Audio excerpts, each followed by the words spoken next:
Welcome everybody to another episode of the Pegasus Files. Got an incredible guest with me today. Very honored to have Chris Nealand with us. Chris is the co-founder of Acart Collective, The Gathering, and Communo.com. Chris, welcome to the show. Thanks for coming on today. Hey, thanks for having me. So, Chris, you got a great story. I thought we'd start with some of the boring stuff first, but maybe just tell us a little bit about your background. Where were you born and raised, and how'd you find your way to Canada, and maybe talk us through a little bit of your history. The Cliff Note version, or in Canada, the Coles Notes version of my life history is I'm an American mutt. I've lived in 9 different states. I finally moved to Canada in 2010 after I checked out both coasts, the Northwest and the Southeast and the middle of the U.S. I consider myself a Texan, which is the most obnoxious of all the Americans. So I am grateful that the Canadians put up with me. I feel a bit different. I know I behave and act a bit different.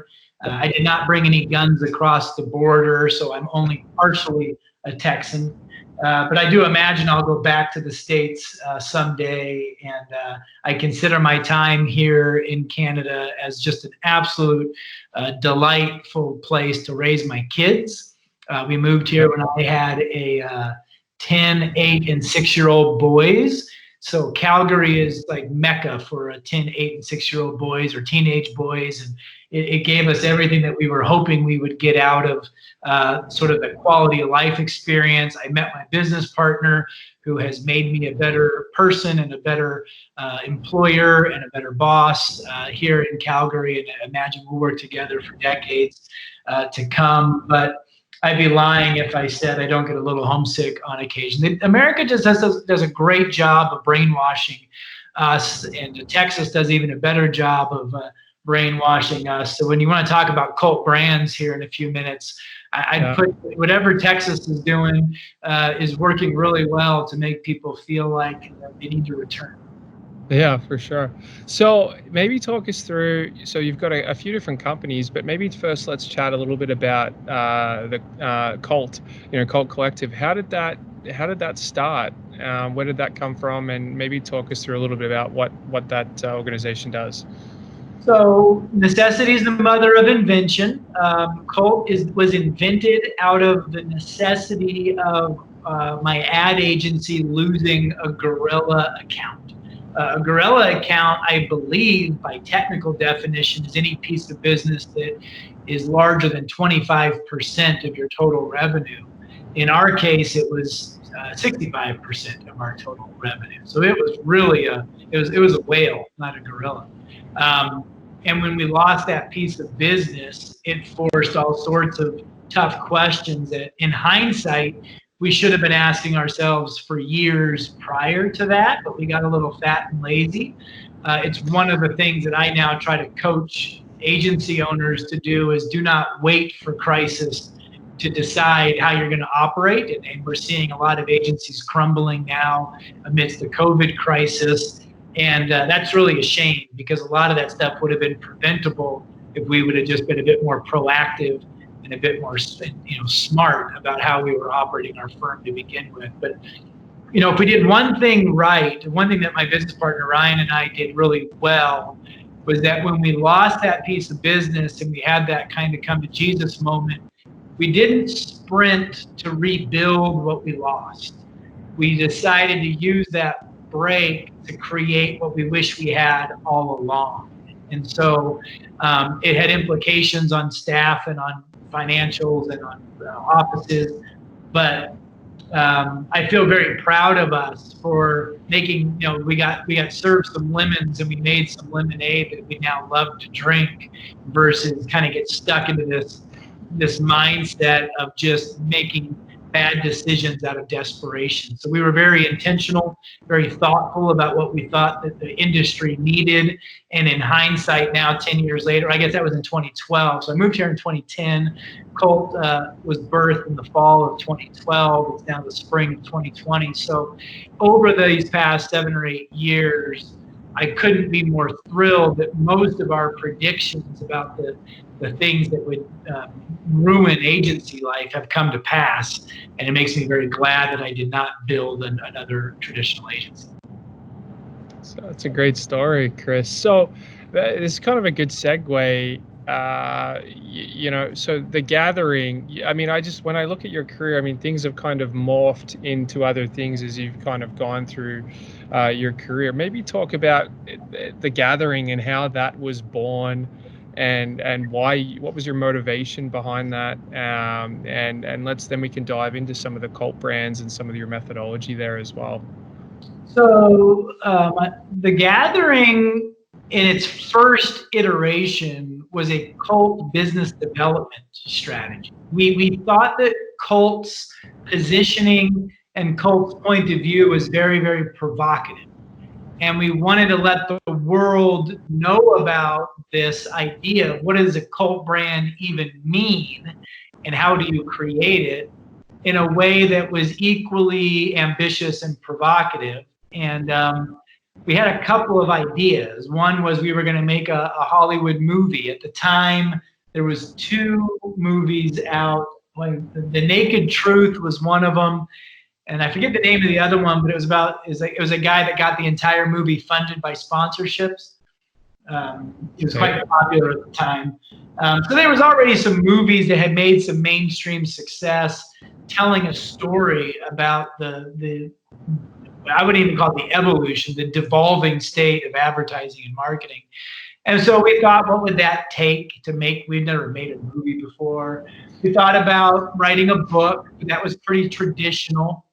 Any schmuck with a typewriter can write a book, and so we wanted to do something a little more provocative and novel. We thought about some form of the TED Talk speaking circuit, and then that kind of led to, well, why go someplace else to speak? Why don't we create something where we have our own stage?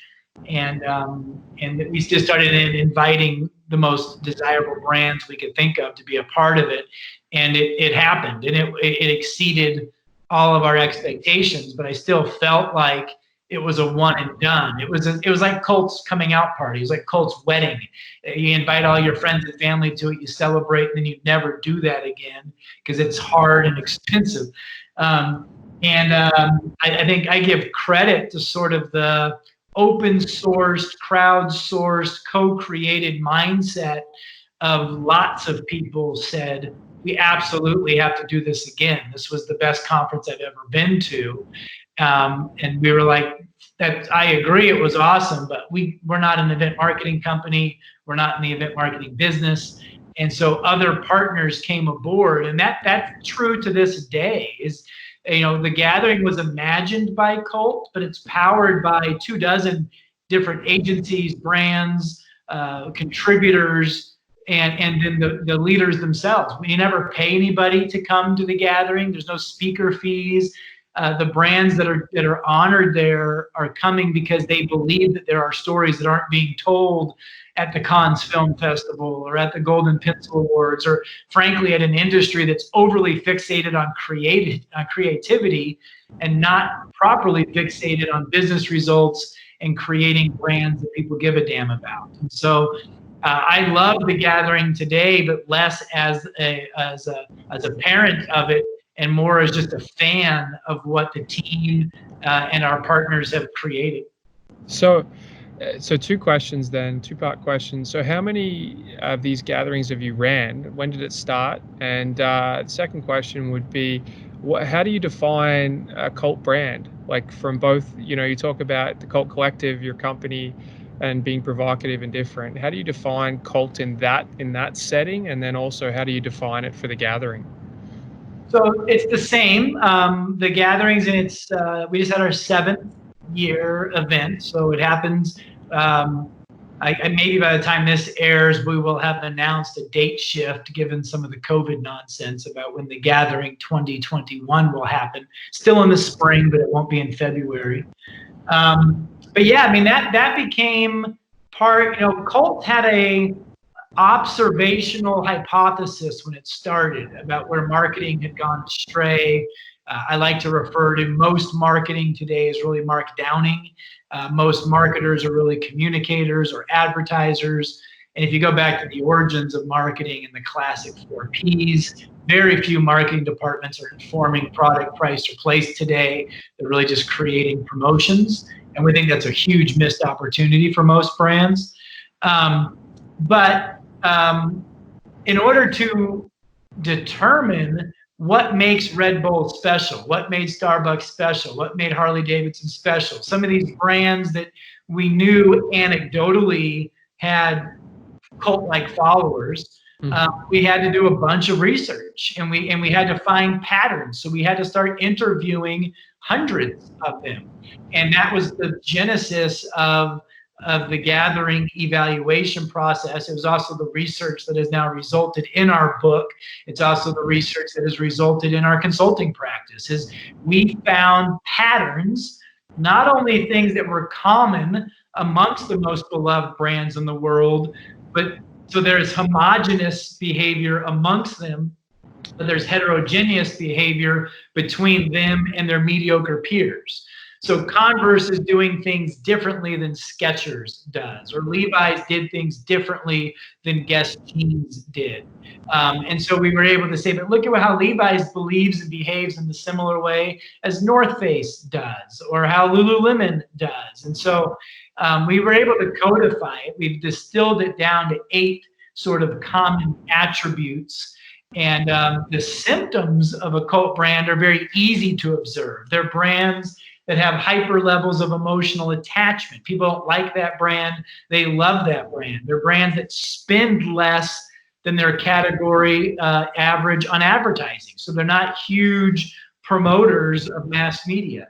They're brands that go on sale less often. They don't have to bribe people to shop them. People are begging to shop them.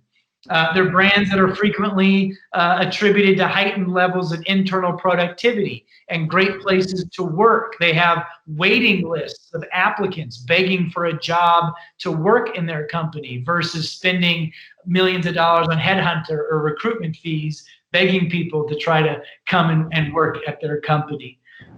So there's some metrics that we've created on our journey over the past 10 years around brand attachment and around audience engagement, but they're also kind of obvious. It's not very often that we announce a cult brand and people are like, no way is that a brand. They're like, oh, I get it, the Lakers. They're the most successful team in the NBA, or Porsche, or Coca-Cola. They're just these brands that are almost like, duh, like you had to do research to tell me that the Dallas Cowboys are awesome. It's like, well, we like to make sure that we're checking our dotting the I's and crossing the T's.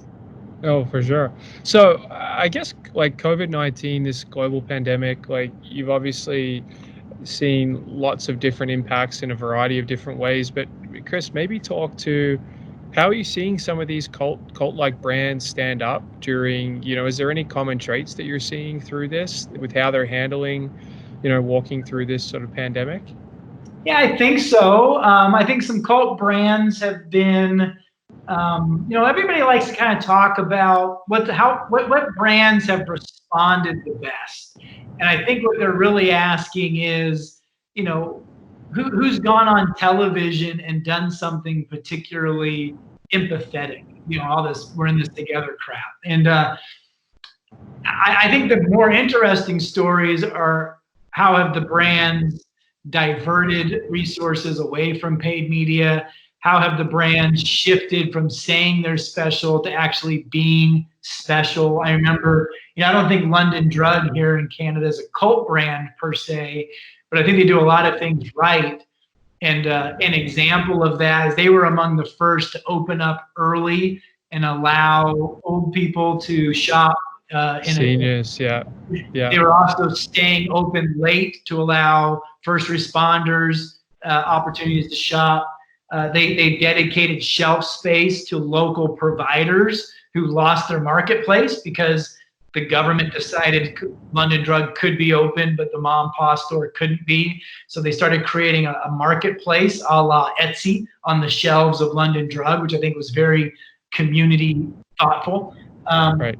And I think a lot of brands, like I was talking with a brand the other day that doesn't want the publicity, that they took all of their marketing dollars and put it into salaries, that they committed that there'll be no layoffs until at least July. We're going to weather this storm together and take it on the chin, March, April, May, June, July. If at that point it still seems like the world is upside down, we can't make promises, but that's our commitment to our people. And I mentioned cult brands think of their people as part of their brand, part of their brand asset, brand equity, as opposed to non-cult brands oftentimes think of their people as commodities that can be turned through. So, Chobani yogurt is a great example of a cult brand that made their employees owners, gave them a disproportionate amount of equity in the business. There's a lot of people making your yogurt on the factory line who are millionaires.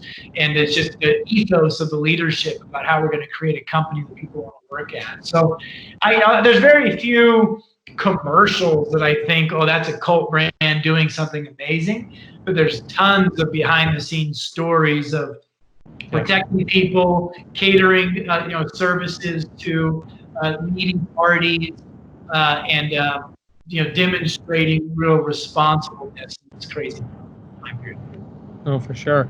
So, sorry. So, just on more on the pandemic side of it, I mean, we're seeing that there's lots of industries that are getting shaken up right now, whether it's, the airline industry, whether it's, conventional brick and mortar retail. Like, is there any particular industries that you're thinking, yeah, there's going to be big disruption here out of this? Or is there anything that you think is going to dramatically change through this, circumstances that you're seeing? Yeah, I just came out with a content piece, shameless plug if somebody wants to go find it on my LinkedIn or go to cultideas.com. But we did about a month's worth of research talking to cult brands in our network, trying to determine how they're seeing the world and what the most responsible activities should be. I think one of the things that was a pleasant surprise to us was that we had thought there was more doom and gloom than there actually is. There are, and so there's a spectrum, and on one end of the spectrum are what we call the reapers, people whose businesses are actually advantaged as a result of COVID-19. And there's more than you might anticipate. Zoom is the poster child of, they had 10 million users in December and 300 million users in April. To put that in context, Spotify and Netflix each added 15 million users over the last quarter. So Zoom is basically adding the equivalent of that per week and has been since late February.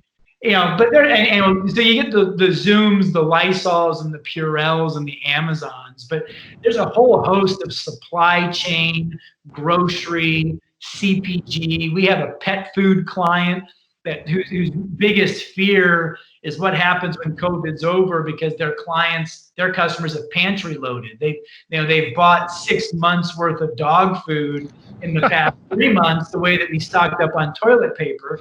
So they're having Black Friday like sales right now, but they know it can't last because at some point we're going to stop being so scared, and then the dogs just can't eat twice as much dog food. And then all the way down to the other end of the spectrum, which is what we call the resigners.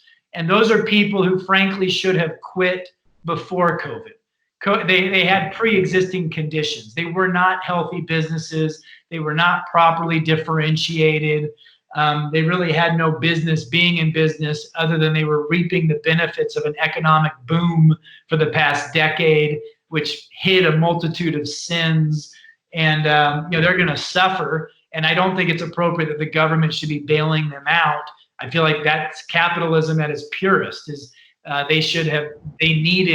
like a wildfire that's devastating at first until you realize how healthy it is to the undergrowth of the forest. And 10 years later, the forest is a more beautiful forest than when the wildfire came through. So I think COVID needs to cull the herd a bit and get rid of a bunch of businesses that had, I go to the grocery store and there's 17 ranch dressings on the aisle. Society doesn't need 17 ranch dressings. If you're in the ranch dressing business, maybe you should go out of business because it's not meaning, sprinkling a little peppercorn does not a company make. And so we don't need as much. We had a gluttony of choice And I think we got a little fat and lazy as a society, at least in first world countries. And COVID will correct that. Yeah. So I guess going to some of those cult-like brands that you've worked with, I mean, you've also had the privilege, you've met many of these senior people that are senior in these businesses. Is there any common traits about their leadership style or how they choose to sort of, tackle circumstances like this? Like, is there any common traits with their leadership approach? I think so. And, I guess I'd answer a little bit less COVID centric. I just know, having interviewed cult brand leaders for the past 8 years, my spidey sense is pretty fine tuned.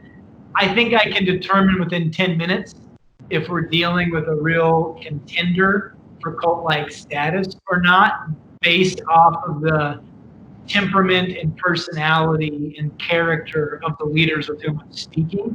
And sometimes it gets a bit diluted because my favorite kinds of companies are founder-led companies. When the founder stays involved, most of the time they're doing the right things for the right reason. I was just reading yesterday, the founder of Cliff Bar, after 30 years, is resigning.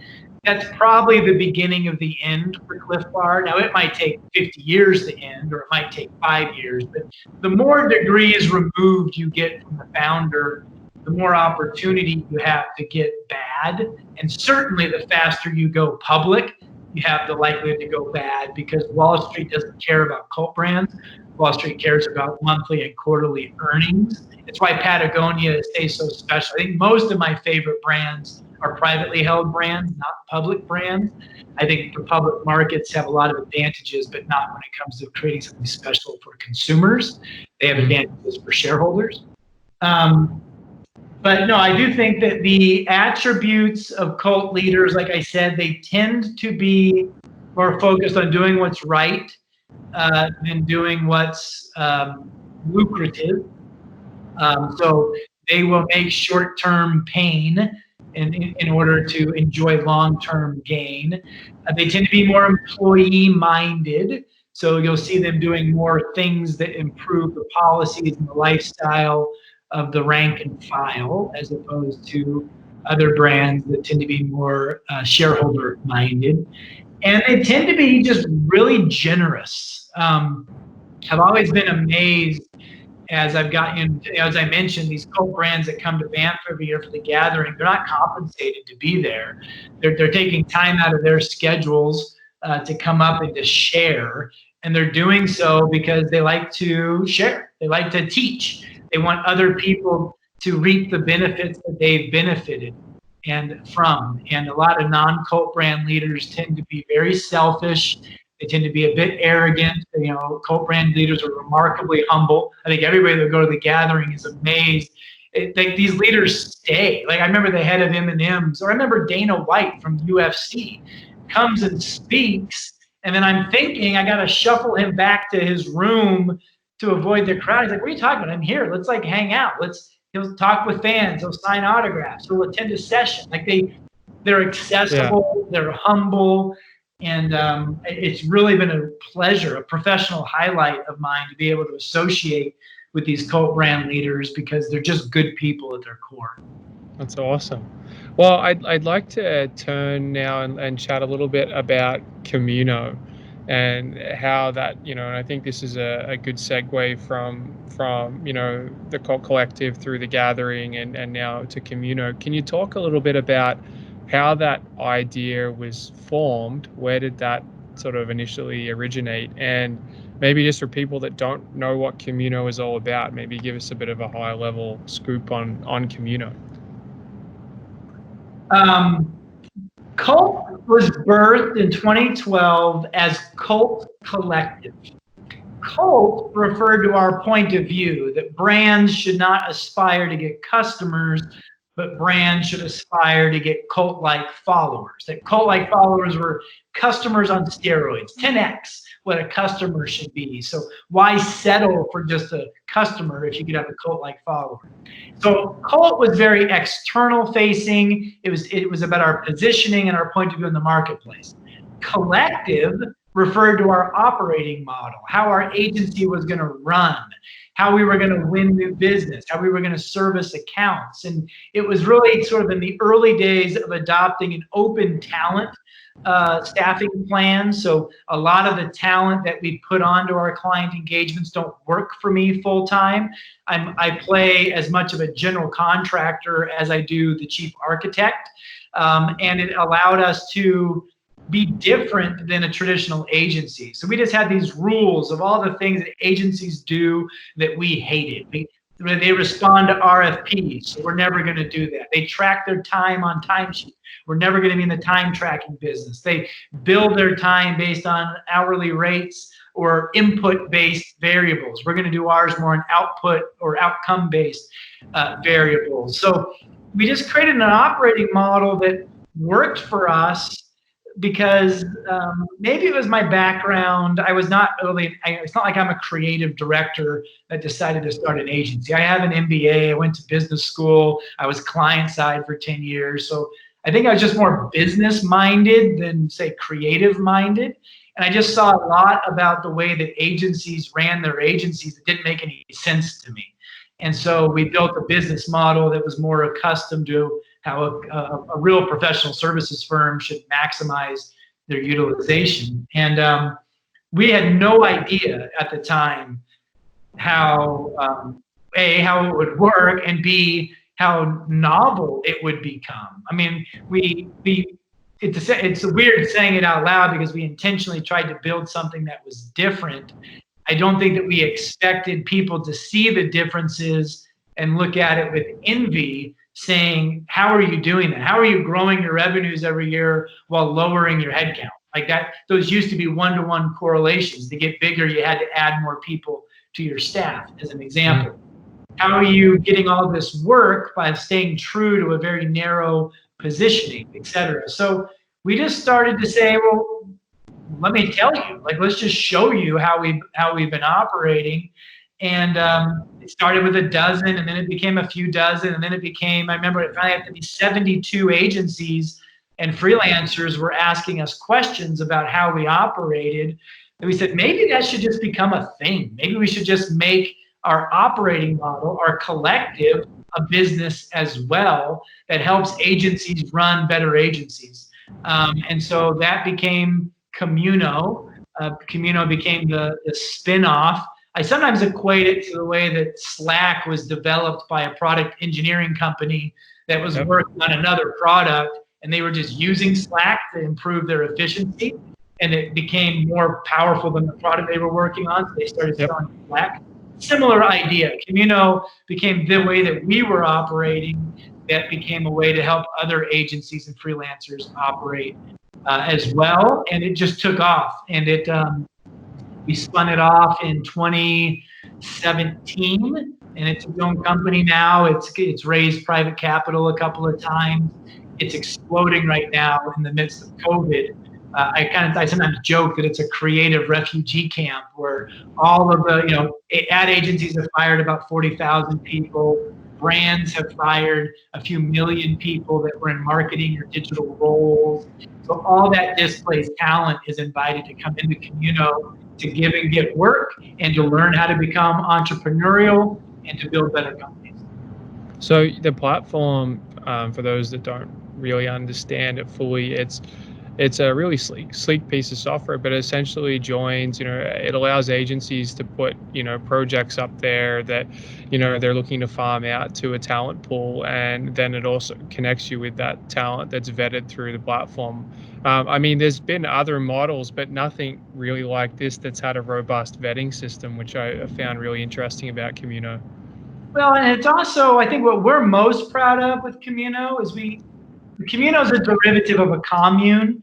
And so we kind of have a cult on one hand and a commune on the other, but it's intended to be a community. I want Communo to be the chamber of commerce of the future. I found the Chamber of Commerce fairly stale in the different communities that I've lived in as an artifact of yesterday. And I find Communo as sort of the vision of the future. So certainly giving and getting work is part of what the value proposition is. But there's a whole other host of professional services and partnership discounts and networking events and socializing that happens for the creative class. You got to appreciate that we're not lawyers who have to pass a bar exam. We're not accountants that have to receive CPA certification. Any Yahoo that can draw, write, code, or film can create an agency. And they can be really, really good at drawing, writing, coding, or filming. That doesn't mean they're great at running a business. And so we think that they just need more support. And it's sort of like entrepreneurship with training wheels, where we kind of allow the creative class to be more successful by focusing on delivering their craft and worrying a little bit less about managing and scaling a company.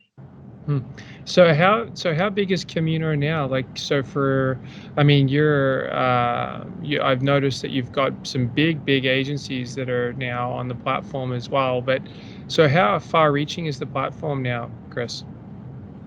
Communo is kind of well underway. We have about 32,000 members that participate in varying capacity, from a brand new, recently fired designer that decided they're never going back to work for a boss again. They're going to start their own freelancing shop, all the way up to some of the largest ad agencies in the world. And so it really runs the gambit. Where we focus on is the marketing, creative, and digital space. So unlike, say, an Upwork or a Catalent, which provides elements of what Communo does, they're doing it for your babysitter, your architect, your bookkeeper, and your mechanic. It's the entirety of the gig economy. Whereas Communo is specifically focused on one vertical, which is that creative class. And certainly it's always a work in progress. We never want to rest on our laurels. Our wish list of items to enhance our product is going to take years to complete. But there's for today's a good example is there's over 600 projects available, over $50 million worth of work. I think Freelancer boasts about getting $5 logos or $500 project. The average deal on Communo is over $15,000. So it's just a whole different animal about where people are going to build businesses, not to not as a side hustle to make some spending cash. That's awesome, Chris. So I guess the one question I'm gonna throw at you just to finish up here, and then we'll leave you for the day here. But I guess a quick question for you is, if you had one or two, maybe three tips that you would give, business leaders, entrepreneurs, people that are sort of walking through COVID, and maybe it's not related to COVID, what sort of advice would you give people to think about right now? Well, I think that the advice I'll give is the same whether you're a big brand and are kind of a cult potential client, or a small agency and a Communo potential client. I don't think we spend enough time as leaders imagining our potential. I think that the saddest thing, and it's true as a parent of teenagers, it's true as a boss of rising stars, is to see somebody sell themselves short. I remember when we got Brene Brown to come to the gathering a few years ago. She was like the hottest speaker. Yeah, she's awesome. People were like, "How did you get Brene Brown?" And it was like, we asked. It didn't take a lot, and it was, who has the guts to dream something crazy, and then and it could be naivety or it could be courage, I don't know, to just go and pursue it. Because I see so many brands, I see them being more special than they see themselves. I see potential in their customer relationships or in their product category, but they settle. They get content. Somebody once said, "Good is the enemy of great."